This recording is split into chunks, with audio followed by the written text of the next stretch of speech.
राम राम जी, कैसे हो आप सब का मेरे ब्लॉग में बहुत बहुत स्वागत है। मेरी वीडियोस को लाइक करने के लिए बहुत बहुत शुक्रिया। जैसा कि आपको आज मेरे पीछे दिख रहा होगा, आज का वेदर बहुत ज़्यादा ख़राब है। बीच में 2-4 दिन धूप आई, अब फिर से बहुत ज़्यादा ठंड हो गई है। रात को तो 7 बजे के बाद बहुत ज़्यादा धुंध हो जाती है और अब भी 11 बज चुके हैं, पर धुंध का कम होने का मुझे लगता नहीं। आज कुछ मूड है और आज कहीं धूप निकलेगी। थोड़े कपड़े मैंने धोए थे, वो मैंने सुखा दिए हैं, थोड़े नीचे ही पड़े हैं, क्योंकि मैंने सोचा कि सारे कपड़े छत पे सुखा के भी कोई फ़ायदा नहीं है, उसको उठाना और ले जाना बेकार का काम ही होगा। तो आधे कपड़े जो ज़्यादा हुडिया वगैरह मोटी मोटी हैं उनको मैंने छत पे सुखा लिया, हवा से थोड़ी बहुत सूख जाएंगी। और बाकी जो पतले पतले कपड़े हैं वो मैंने अभी नीचे ही स्टैंड में सुखा रखे हैं। तो मैंने आज अब स्टार्ट होने वाले हैं एग्ज़ाम बच्चों के साथ साथ आपके भी एग्ज़ाम स्टार्ट होंगे। तो मैंने 2-3 व्लॉग बनाए हैं कि बच्चों की प्रिपरेशन कैसे करवाएं एग्ज़ाम में और ख़ुद को कैसे प्रिपेयर करें। तो आप उस व्लॉग को ज़रूर देखें। मुझे लगता है कि आपको उस व्लॉग से काफ़ी हेल्प मिल सकती है। मैं आपसे वही चीज़ें शेयर करती हूँ जो मैंने एक्सपीरियंस किया है और कर रही हूँ, और जो मैं अप्लाई करती हूँ अपने बच्चों के साथ और जिसका रिज़ल्ट भी अच्छा आता है। तो आप प्लीज़ मेरे वो व्लॉग ज़रूर देखें और वैसे ही फॉलो करें, और बहुत अच्छी परसेंटेज आएगी। जितनी आपने सोची है उससे ज़्यादा आएगी परसेंटेज। और बस अपने बच्चों का ध्यान रखिए, उनको भी इरिटेट ना कीजिए एग्ज़ाम एग्ज़ाम एग्ज़ाम पढ़ ले करके, और ख़ुद भी इरिटेट ना हो कि पूरा साल तो इसने पढ़ा नहीं है, अब क्या करेगा, पता नहीं फ़ेल होगा, पता नहीं पास होगा। ये सारी चीज़ें ना सोचें। जो होना है वो भगवान को पता है, वो होके ही रहना है। तो हम सिर्फ़ एक कर्म कर सकते हैं, मेहनत कर सकते हैं, और मम्मी अगर सपोर्ट करे तो बच्चा कुछ भी कर सकता है अपनी ज़िंदगी में।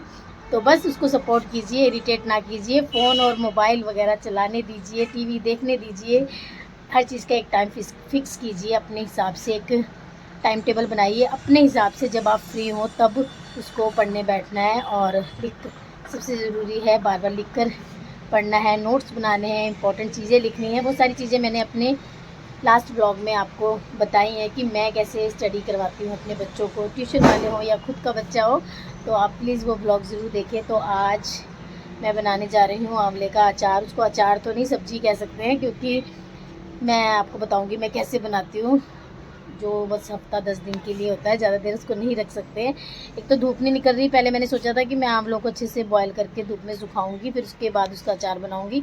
पर 2 दिन हो गए हैं कि धूप नहीं निकल रही है, तो फिर अब ज़्यादा देर वेट करने से वो आंवले ख़राब भी हो सकते हैं।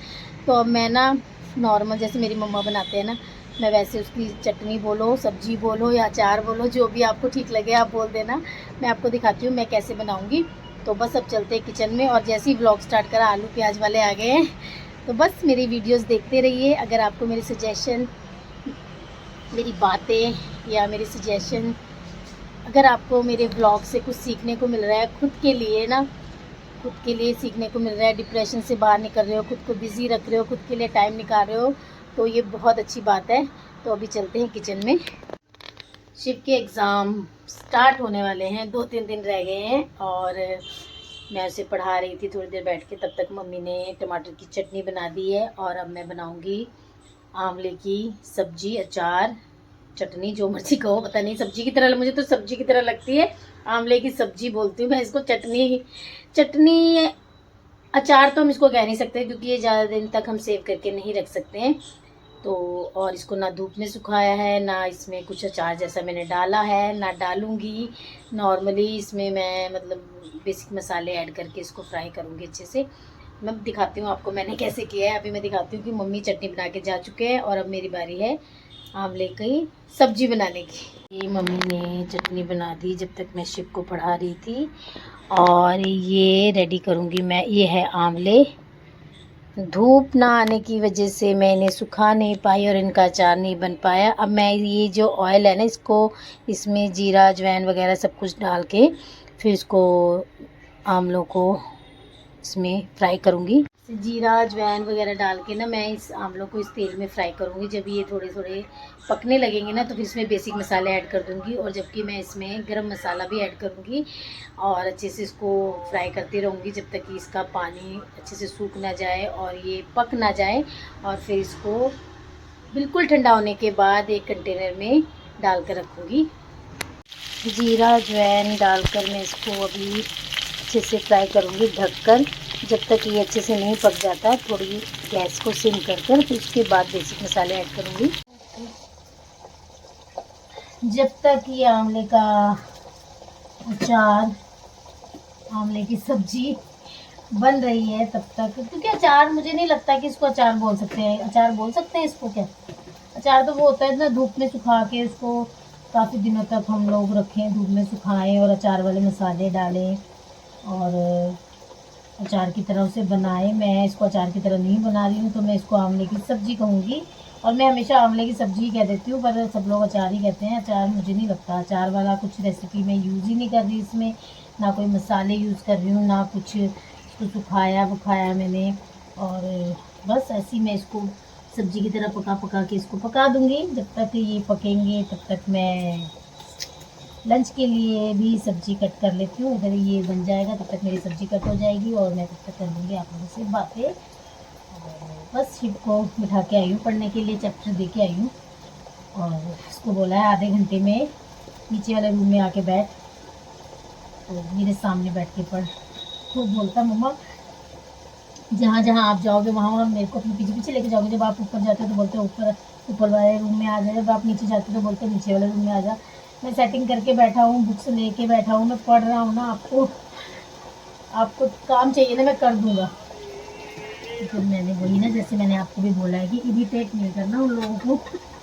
इरिटेट भी जल्दी हो जाते हैं बच्चे की, पढ़ रहे हैं हम, ये कर रहे हैं वो कर रहे हैं। फाइनल्स में सबको टेंशन होती है, फाइनल्स में ना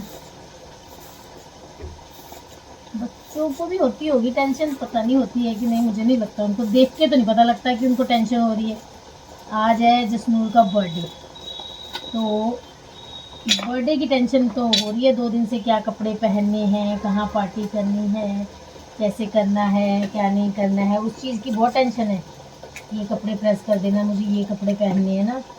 इसे पढ़ाई की भी कर ले कि हाँ मेरे ये चैप्टर हो गया, वो चैप्टर हो गया। इतना ईजी लगता है ना इन लोगों को, हमको पता है ये सब चीज़ें ईजी नहीं है, तभी हम पीछे पड़े रहते हैं। फिर वो हमसे इरिटेट हो जाते हैं, हम उनसे इरिटेट हो जाते हैं। तो कल ही मम्मी पापा बोल रहे थे कि सीमा ने चिल्लाना शुरू कर दिया है और सुबह सुबह ही शुरू हो जाती है आजकल। लगता है बच्चों के फाइनल पेपर आने वाले हैं। तो फिर मैंने सुबह मम्मी पापा को बताया, चाय पीते टाइम पापा कहते हैं सुबह सुबह चिल्ला रही थी, आज क्या बात होगी, सुबह सुबह चिल्लाने लग जाती है, बोल रहे थे। तो मैंने पापा को बोला पापा पेपर स्टार्ट होने वाले हैं, फाइनल 20 से शिव के फाइनल पेपर है। पापा कहते हैं हाँ, मैं तेरी मम्मा को ना बोल ही रहा था कि लगता है शिव के पेपर आने वाले हैं, सीमा शुरू हो गई है चिल्लाना। सब सारे घर को पता चल जाता है ना। उसका रीज़न ये खुद ही है, अगर ये चुपचाप से जितना बोला है उतना पढ़ ले। मैं तो कभी ना फ़ोन रख दो, फ़ोन छोड़ो, फ़ोन नहीं चलाना, मैं नहीं कहती हूँ। मैं एक चैप्टर्स दे देती हूँ कि 3 चैप्टर्स करने हैं, 2 चैप्टर्स करने हैं और लिख के करने हैं। वो लिख के दिखाया मुझे, 2 घंटे में लिख के दिखाया, 4 घंटे में लिख के दिखाया, पूरे दिन में लिख के दिखाया। अगर वो पूरा दिन लगाएगा तो फिर मैं फ़ोन यूज़ करने का टाइम बना दूँगी कि इस टाइम फ़ोन यूज़ करना है, अभी यूज़ नहीं करना फ़ोन। फिर मैं अपने हिसाब से चलूँगी। जब वो मेरे हिसाब से नहीं चलता ना, फिर मैं अपने हिसाब से चलती हूँ। इससे अच्छा है कि वो मेरे हिसाब से चले। तो सुबह मैंने उसको उठा दिया था बहुत जल्दी नहीं कह सकते, उसके लिए तो बहुत जल्दी है, 7 बजे मैंने उसे उठा दिया था। तो उसके बाद फ्रेश हुआ, फिर उसके बाद थोड़ी देर फ़ोन चलाया, मैसेज वगैरह। तो नूर का बर्थडे है तो उसको विश करना, उसकी वीडियो एडिटिंग करना, वो सारी चीज़ें करता रहा। तो बज गए 7:30 पौने 8 हो गए थे। फिर उसके बाद स्टार्ट किया, मतलब प्रॉपर 8 बजे स्टार्ट किया। तो 8 बजे से पढ़ाई करी, 9:30 फिर ब्रेकफास्ट, फिर आधा घंटा ब्रेक, मतलब ऐसे करते करते अब 2 चैप्टर हो गए हैं। मैंने बोला है उसे 12 बजे तक कर ले, फिर उसके बाद फ़ोन जो मर्जी कर ले, तो मुझे कोई मतलब नहीं है। बस जो मैं सुन लूँगी और जो इम्पोर्टेंट्स लिखे हैं, नोट्स बनाए हैं, उसमें से मैं कुछ भी सुनूँगी। अगर सुना दिया तो ठीक है, नहीं तो फिर मैं सारा दिन उसको पढ़ाती रहूँगी। नहीं ऐसा तो नहीं है, पर ये है कि कमर कस लो मम्मी हो तो परसेंटेज अच्छी आ जाएगी, टेंशन नहीं लेनी है। उनको भी टेंशन होती है पर वो शो नहीं करते। तो बस फटाफट से सब्ज़ी कट हो रही है, उधर आंवले का अचार बन रहा है। 2 दिन और, मैं तो मम्मी कहते हैं अभी 1-2 दिन और वेट कर लेते हैं, धूप निकल जाएगी। फिर मैंने बोला मम्मी शायद धूप ना निकले तो फिर ये ऐसे आंवले सड़ जाएंगे पड़े पड़े, वेस्ट ही हो जाएंगे। अगर अचार चूर बन जाता है तो फिर खाया जाता है, चाहे दाल वगैरह बनाई हो। हमारे घर में चटनी अचार कभी नहीं ख़त्म होता। चटनी तो इस बार मैंने लेट बनाई मम्मी ने, नहीं तो चटनी जैसी ख़त्म होती वैसी बना देती हूँ। उसका रीज़न भी शिव है। शिव को मैंने जब चटनी देती हूँ किसी चीज़, जैसे दाल वगैरह बनाई है और चटनी दूँ, आप मुझे चटनी देते रहते हो, तो फिर मैंने उसे बोला था कि जब तक तू रो रो के बोलेगा नहीं ना कि चटनी बनाओ, तब तक मैं नेक्स्ट टाइम चटनी ही नहीं बनाऊँगी। तो 2 दिन से बोल रहा है आप चटनी बना लो, चटनी बना लो। आमले होते ही बड़े सॉफ्ट हैं, थोड़ी सी स्टीम से ही ना पक जाते हैं। अब बस इसमें बेसिक मसाले ऐड करूँगी, फिर उसके बाद फिर से ढककर इसको थोड़ी देर तक पकने दूँगी। सारे बेसिक मसाले ऐड किए मैंने इसमें।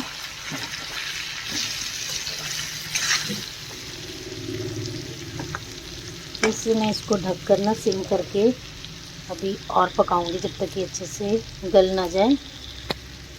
ये मैंने लंच के लिए सब्जी भी चढ़ा दी है। यहाँ बन रही है एक साइड सब्जी और यहाँ बन चुके हैं आंवले। थोड़ी देर 5-7 मिनट और इसको ऐसी कढ़ाई में रहने दूँगी, भूनने दूँगी। उसके बाद गैस ऑफ कर दूँगी और अच्छे से ठंडा होने के बाद ही कंटेनर में डालूँगी। अब थोड़ी देर करूँगी रेस्ट तो नहीं, थोड़ी देर बैठूँगी, क्योंकि ज़्यादा देर तक किचन में खड़े रहने से भी पैर दर्द हो जाते हैं। तो बीच बीच में थोड़ा सा रेस्ट भी करना चाहिए। तो एक साइड सब्ज़ी बन रही है, एक साइड आमले की सब्ज़ी बन चुकी है। बस उसको बंद करके उसके बाद जब बिल्कुल ठंडा हो जाएगा ना वो, तो मतलब 4-5 बजे उसको कंटेनर में डालूँगी। सबसे अच्छी बात इसकी ये है आमले की सब्ज़ी की कि बच्चे खा लेते हैं। कई बार उन्हें कोई सब्ज़ी दाल वगैरह पसंद नहीं आती तो आमले के साथ पराठे वगैरह खा लेते हैं। और अगर आमले का मुरब्बा या अचार वगैरह बना के रख दूँ तो वो तो खाते नहीं, इसको सब्ज़ी समझ के खा जाते हैं। तो इसीलिए मैंने इसको अचार का नाम नहीं दिया है, इसको मैंने दिया है आमले की सब्ज़ी का नाम, जो कि आप हफ्ते तक रख सकते हो बना के और सेफ़ रहती है। अगर आप फ्रिज में रखना चाहो फ्रिज में, गर्मियों में फ्रिज में रख दो, अभी तो मौसम ठीक है तो आप बाहर भी रख सकते हो। बस वही है कि इसमें गीला चम्मच नहीं डाला, जैसे चम्मच में पानी वगैरह होता है या हमने उसी टाइम धोया होता है ना स्पून, वो वाला स्पून उसमें नहीं डालना। अच्छे से साफ़ करके सूखा स्पून डालना है और फिर उससे अचार निकालो, या फोक से निकालो तो ज़्यादा बेटर है, फोक ऐसे गाड़ के निकाल लो। तो बस अब लंच वगैरह का काम हो जाएगा। अब हल्की हल्की धूप निकलने वाली है, तो जो कपड़े मैंने नीचे सुखाए थे उनको भी ऊपर सुखाने जाऊंगी, और जो ऊपर बैठ के पड़ रहा है उसका भी जाके काम चेक करूंगी और सुनूंगी उसने क्या किया है। तो अभी करती हूँ ये अपने काम। सारा दिन निकल गया घर के कामों में। लंच के बाद मैंने व्लॉगिंग नहीं की क्योंकि घर पे गेस्ट आ गए थे, तो मैं उसमें बिज़ी हो गई। फिर उसके बाद ट्यूशन टाइम, फिर डिनर टाइम। डिनर वगैरह बनाने के बाद मैं गई थोड़ी देर मंदिर, 15-20 मिनट के लिए गई थी, और फिर उसके बाद मंदिर से आते आते वॉक करके आई 10-15 मिनट, मतलब हाफ़ एन आवर मैंने बहुत ढंग से यूज़ किया अपना किया। तो बस आज का व्लॉग यहीं ऐड करती हूँ। अभी सभी मम्मियाँ बहुत ज़्यादा बिज़ी होने वाली हैं क्योंकि एग्ज़ाम आने वाले हैं। तो बस अगर आपको मेरा व्लॉग, मेरी वीडियोस अच्छे लगते हैं और आपको कुछ ना कुछ उससे सीखने को मिल रहा है, तो आप प्लीज़ मेरी वीडियो को देखो, मेरे व्लॉग। तो बस आज का व्लॉग यहीं एंड करती हूँ। अब इसका देखूँ ज़रा इसने क्या क्या पढ़ा है, और मिलती हूँ नेक्स्ट व्लॉग में। अपना ध्यान रखना। Okay, take care. Ram Ram जी।